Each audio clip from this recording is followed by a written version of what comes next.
Hello, ladies and gentlemen.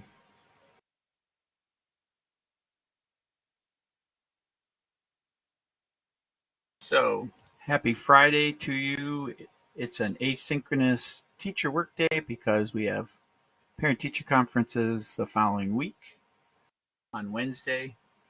So today I will be going over formulas, the name covalent bonds, covalent compounds, sorry.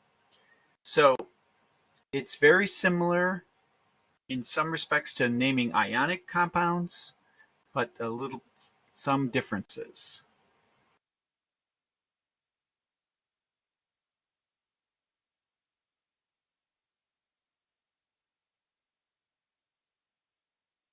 So a covalent compound is a bond between two nonmetals. You already know that.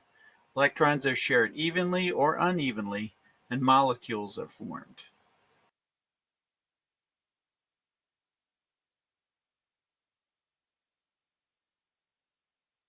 So nonmetals only, nonmetal and nonmetal bonding. That's why there's an X through the metals, just to remind you that the metals comprise a large part of the periodic table. So we're going to be doing just the nonmetals. And covalent compounds are weaker than ionic bonds. Covalent bonds are weaker than ionic bonds.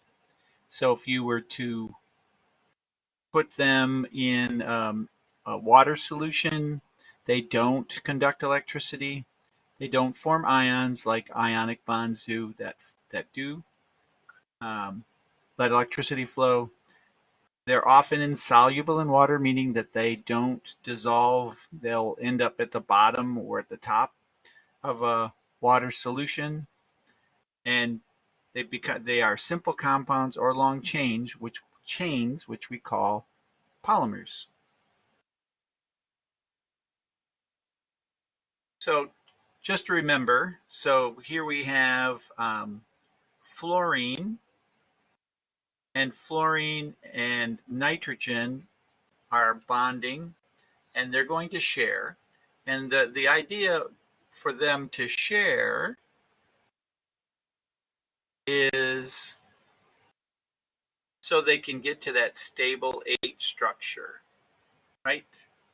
So nitrogen has two 5 valence electrons. It wants 8, so it'll share with fluorine here, share those two, and those two, and it'll have 8. So this is the nitrogen, and now it has 8. And the fluorine also, it's sharing, and it will also have 8. So that's how we have the the bonding. Now again, it's weaker than the bonding of ionic compounds, but uh, this is another type of bonding.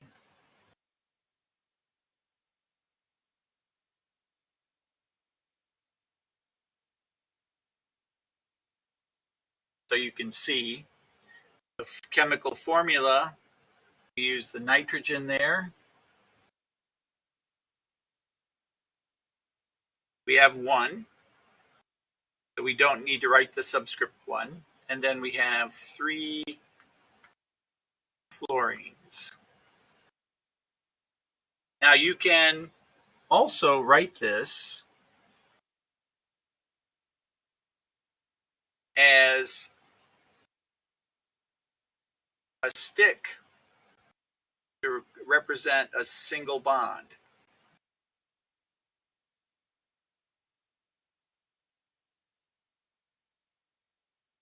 Single bond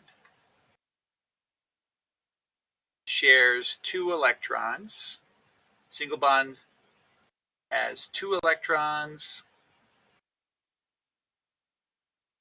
and we could draw these as sticks. Now, these are the lone pairs.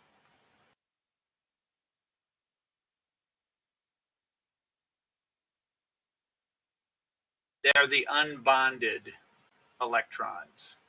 The unbonded electrons are not bonded. So this is not a lone pair here because it's being bonded.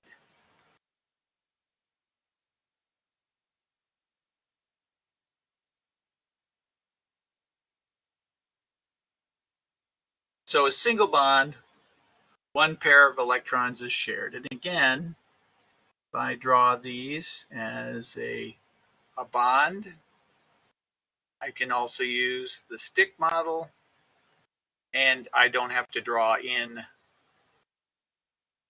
the electrons that are being shared, but we do know that there are two being shared there. So this is a single bond.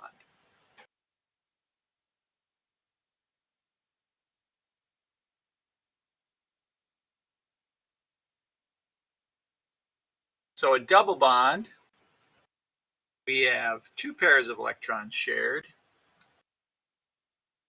We could draw this as two lines. So every two electrons gives you a double bond. Now this one, there's two shared here. So this one is just a single bond. We could draw this here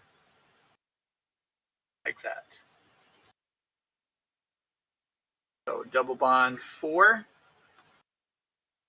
electrons, single bond, 2 electrons, or one pair. Pair of shoes. And this one is 4 electrons or 2 pairs of shoes.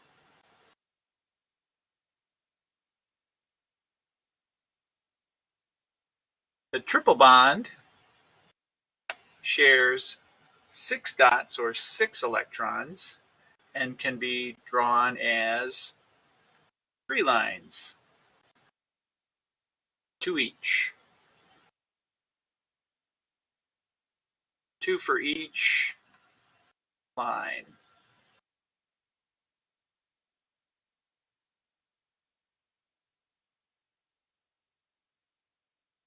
So molecules, covalent compounds form molecules. Molecules are pure substances. They have all the physical properties of all and all the chemical properties of a pure substance. Covalent compounds are made of nonmetals and nonmetals. So let's go into the naming part. So that was just a review of the covalent bonding. The name of the first element, name the first element if there is a subscript, add a prefix. Name the second element with an IDE ending. If there is a subscript, add a prefix. Prefix means before the name, okay, before the name. So I'll show you how that works here and we'll practice. So we're going to use mono for 1. If you don't see a subscript, you use the word mono. If you have 2, subscript 2, it's di. Then 3 for tri, 4 is tetra, 5 is penta. So it sounds like geometry, doesn't it? 6 is hexa, 7 is hepta, octa, nona, and deca. All right, so name this. So this is 2. So 2 is di. And then we use the word nitrogen, dinitrogen.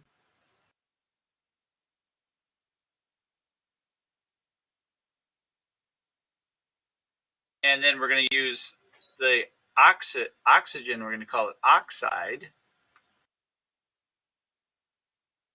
But we're going to call it trioxide. So just have to have that prefix sheet with you. So this one, see what they have here. Dinitrogen trioxide, phosphorus. Now they didn't use the mono here. They use the mono if it's in the second one, second element. And this is pentafluoride. So you can see that we use the "ide" in here, and then we just added the number 5. Okay, so let's do this. What's the formula of carbon dioxide? So again, carbon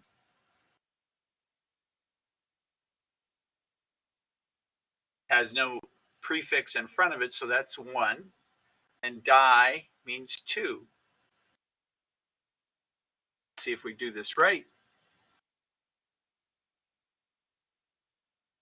Yes, you are correct. So carbon monoxide, remember monoxide, mono means 1. Carbon, nothing in front of it, so that means it's 1. So let's try this one over here. CO, we are right again. What is the formula for xenon trioxide? Again, 1 and 3.